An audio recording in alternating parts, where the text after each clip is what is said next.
안녕하세요. 할렐루야 교회 성도님 여러분, 오늘 요한복음 6장 5절에서 9절의 말씀을 가지고 여러분들과 함께 말씀을 나누려고 합니다. 먼저 제가 봉독하여 올리도록 하겠습니다. 예수께서 눈을 들어 큰 무리가 자기에게로 오는 것을 보시고 빌립에게 이르시되 우리가 어디서 떡을 사서 이 사람들을 먹이겠느냐 하시니, 이렇게 말씀하심은 친히 어떻게 하실지를 아시고 빌립을 시험하고자 하심이라. 빌립이 대답하되 각 사람으로 조금씩 받게 할지라도 200데나리온의 떡이 부족하리이다. 제자 중 하나 곧 시몬 베드로의 형제 안드레가 예수께 여짜오되 여기 한 아이가 있어 보리떡 5개와 물고기 2마리를 가지고 있나이다. 그러나 그것이 이 많은 사람에게 얼마나 되겠사옵나이까. 아멘. 오늘 말씀의 제목은 그러나의 신앙이 아닌 그럼에도 불구하고의 신앙으로 라는 제목으로 하려고 합니다. 제목 좀 길죠? 다시 한번 할게요. 그러나의 신앙이 아닌 그럼에도 불구하고의 신앙으로 우리가 살아가자는 것입니다. 소제목 하나, 시험의 시작. 여러분 6장 6절에 보면 빌립을 시험하고자 라고 합니다. 6장 6절 좀 화면에 나가죠? 이렇게 말씀하시면 친히 어떻게 하실지를 아시고 빌립을 시험하고자 하시니라. 저희가 성경을 읽다 보면 이미 성경의 답이 다 나와 있어요. 성경을 읽지 않아서 성경을 모르는 것이지 성경이 그렇게 어렵지는 않습니다. 물론 한 번씩은 큰 뼈대를 잡아주는 수업을 들을 필요는 있겠죠. 그러나 성령께서 우리의 마음을 감동하시면 알고자 하는 것은 다 알 수가 있습니다. 오늘 본문에서도 우리가 쉽게 알 수 있는 것은 예수님께서 일부러 이렇게 질문을 한 겁니다. 빌립에게 이르시되 우리가 어디서 떡을 사서 이 사람들을 먹이겠냐. 이 전체적인 분위기는 그렇습니다. 눈을 들어 보시고 6장 5절에 나오는데요, 하나님께서 이 백성들에 대한 지극한 관심을 나타내 준 것을 보여주고 있습니다. 그리고 그 다음에 백성들도 있고, 그 다음에 배고파서 말씀을 듣고 난 다음에 배고픈 백성들, 그 다음에 옆에 제자들이 있어요. 그 중에서도 빌립을 보고 하나님께서 빌립을 시험코자 하십니다. 여러분 여기 시험한다라는 단어를 자주 들어보셨는데요, 시험한다는 단어는 4가지 뜻이 있대요. 페이라조라는 단어인데요, 첫 번째는 일반적인 뜻에서 시험, 우리가 어떤 일을 테스트한다 그런 거 있잖아요. 그다음 두 번째는 좋은 의미에서 시험이죠. 내가 누구를 어떻게 하고자 한번 테스트해보는 거죠. 이런 좋은 의미에서의 시험. 세 번째는 유혹하다, 템테이션으로 많이 명사형으로 많이 얘기하는데요, 어떤 자기가 어떤 자기의 실수와 아니면 어떤 잘못된 길을 감으로써 유혹을 받는 일을 말하는 거죠. 넷째는 이건 좀 끔찍한 테스트인데요, 사람이 하나님을 시험하는 것이 있습니다. 고린도전서 10장 9절에 그런 내용들이 있습니다. 여기서 우리는 두 번째 좋은 의미의 테스트입니다. 하나님께서, 예수님께서 빌립을 시험코자 한다는 얘기는 빌립의 어떤 능력을 테스트하려는 것이 아니라 빌립을 더 강화시키려고 하는 것입니다. 훈련을 준비하는 감독과 코치는 그 선수에게 딱 맞는 시험과 테스트를 준비합니다. 그러려면 감독과 코치는 그 선수를 오래전부터 쭉 관찰하고 있어야 되겠죠. 그런데 오늘 감독과 코치가 되시는 예수님과 하나님께서 빌립을 점 찍었습니다. 빌립을 당첨시켰습니다. 이렇게 말씀하시면 친히 어떻게 하실지를 아시고 빌립을 시험하고자 하심이라. 다른 복음서에 보면은 마태, 마가, 누가, 요한 다 합해서 우리 4복음서에 하는데요, 마태, 마가, 누가에는 제자들이 먼저 예수께 나와서 날이 저물어서 이렇게 말씀을 들었는데도 불구하고 이들이 좀 배고파서 좀 그럴 것 같습니다. 마을과 촌으로 이제 가서 좀 구해야 되겠습니다 라고 마태복음 14장, 마가복음 6장, 누가복음 9장에 이렇게 나와 있는데요, 요한복음은 특이하게 예수께서 먼저 제자 빌립을 딱 지정하셔서 문제를 제기하는 것으로 시작합니다. 우리가 성경을 많이 읽다 보면 이런 차이점을 알게 되는데요, 왜 그랬을까? 그것은 요한복음의 저자인 요한의 특징이 있습니다. 마태, 마가, 누가의 부족한 점들을 보완하기 위해서 요한복음을 만들었고요, 특히 예수님의 신성을 강조하기 위해서 요한복음을 만들었습니다. 그 중에서 특별히 더 알아야 될 것은 마태, 마가, 누가의 어떤 부족한 점을 보완하는 데 있어서 캐릭터를 아주 자세하게 묘사합니다. 그래서 그 등장인물 하나하나의 어떤 자세한 걸 기록하는데요. 그때 빌립에게 이렇게 말하고 또 왔다 갔다 하는 내용들을 보면 요한복음의 내용이 굉장히 더 다른 마태, 마가, 누가보다 더 사실적이라는 것을 알 수가 있습니다. 요한복음 14장 6절에서 8절에서 나오는 바와 같이 예수님의 가르침을 받고도 하나님을 직접 보여달라고 요청할 만큼 영적으로 약간 둔감한 빌립, 하나님께서는 미래의 빌립을 아시고 이제 빌립을 좀 더 강하게 키우고자 했던 것 같습니다. 본문의 단락에서도 믿음을 시험하는 예수의 질문에 나름대로 정확하게 계산하여 답변을 하고 있습니다. 7절에 보면 빌립이 대답하죠. 예수님께서 빌립을 키우려고 하는데 어떤 면에서 키우려고 하냐면 하나님을 바라보고 하나님에게 예수로서 하나님으로서 의지하고 있는지를 좀 보려고 하는 것 같습니다. 그런데 7절에 아주 인간적인 대답을 합니다.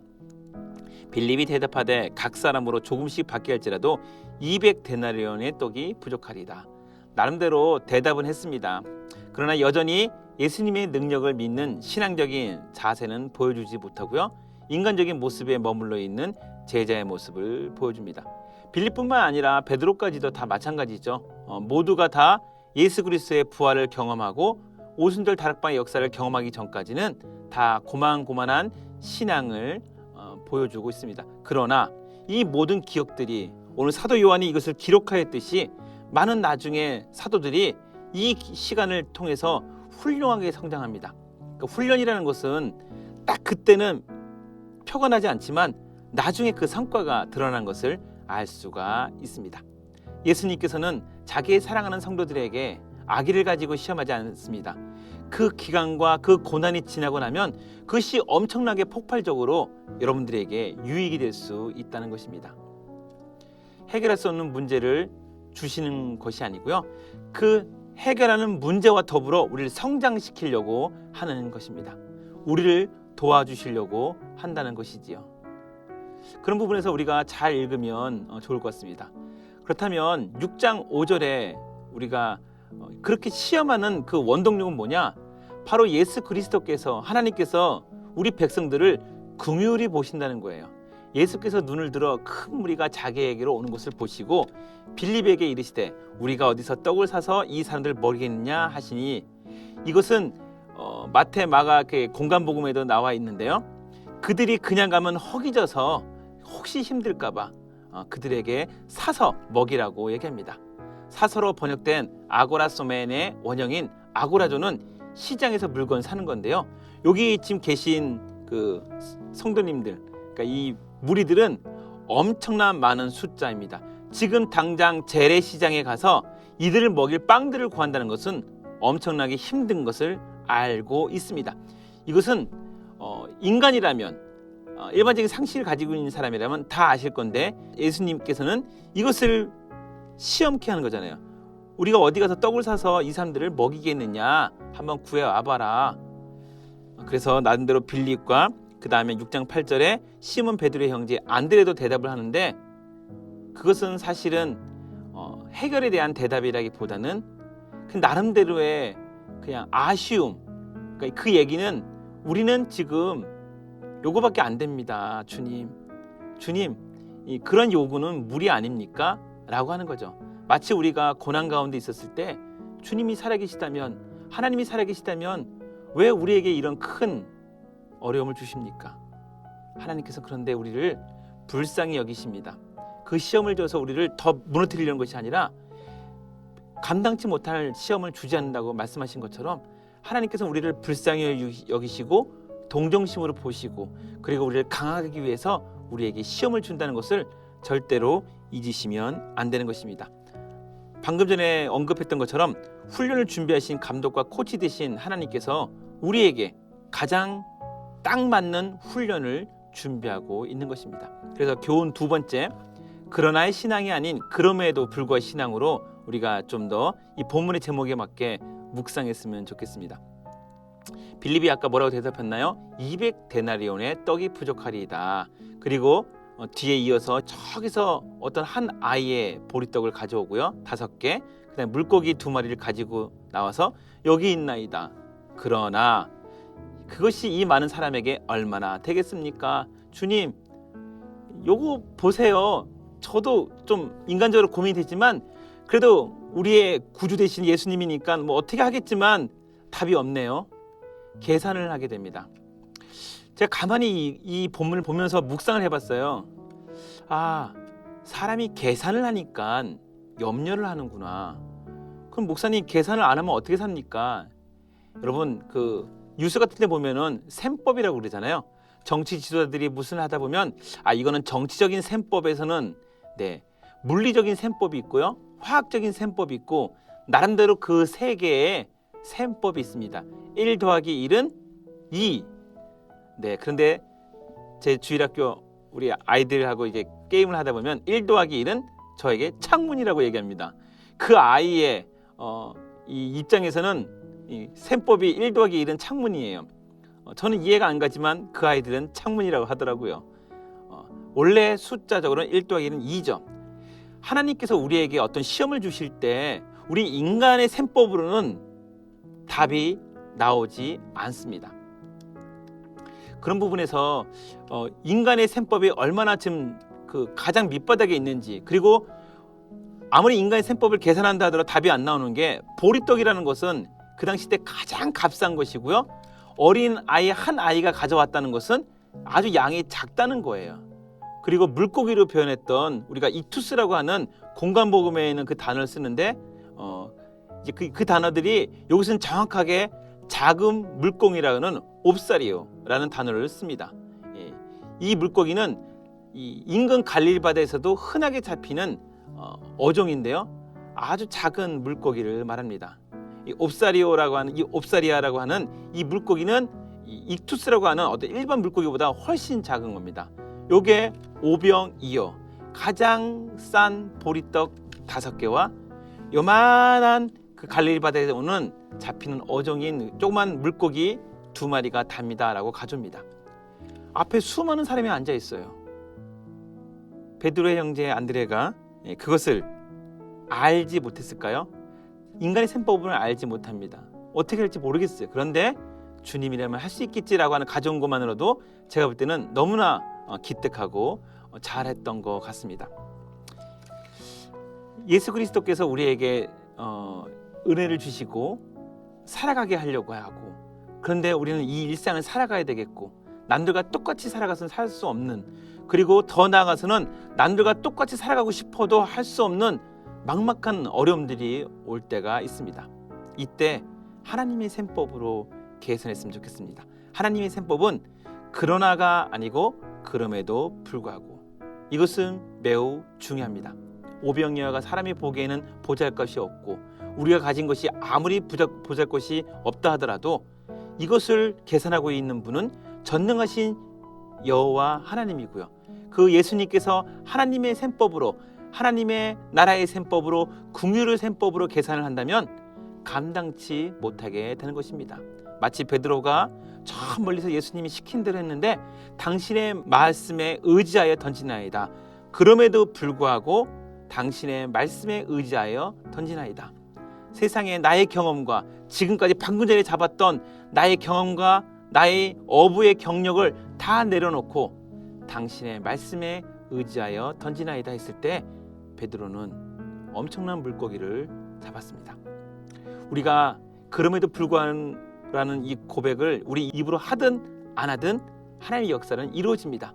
그렇다면 하나님께서는 그 역사에 우리를 동참케 하기 위해서 시험을 주시는 것입니다.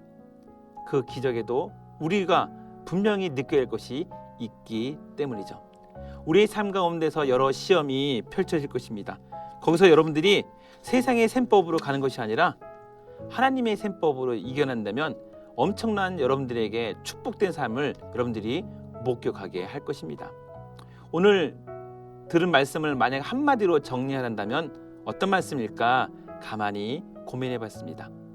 그 말씀은 기도 너머에는 주님께서 준비하신 오병이어의 만찬이 준비되어 있다라는 것입니다. 조금만 더 수식어를 붙이면요, 기도 너머에는 주님께서 준비하신 우리의 영적 건강을 확실히 올려줄 수 있는 최고의 하나님의 비타민이 있는 오병이어의 만찬이 준비되어 있다는 것입니다. 오늘 하루 살아가다가 여러분 어려운 시험과 고난이 있을 수 있고요, 이미 그 고난과 어려움이 있을 수 있습니다. 인간의 셈법으로는 해결이 안 됩니다. 인간의 셈법을 내려놓고 하나님의 긍휼의 셈법에 의존하시기 바랍니다. 그러면 풍성하게 차려진 오병이어의 만찬이 여러분들의 미래에 준비되어 있을 것입니다. 기도의 너머에 있습니다.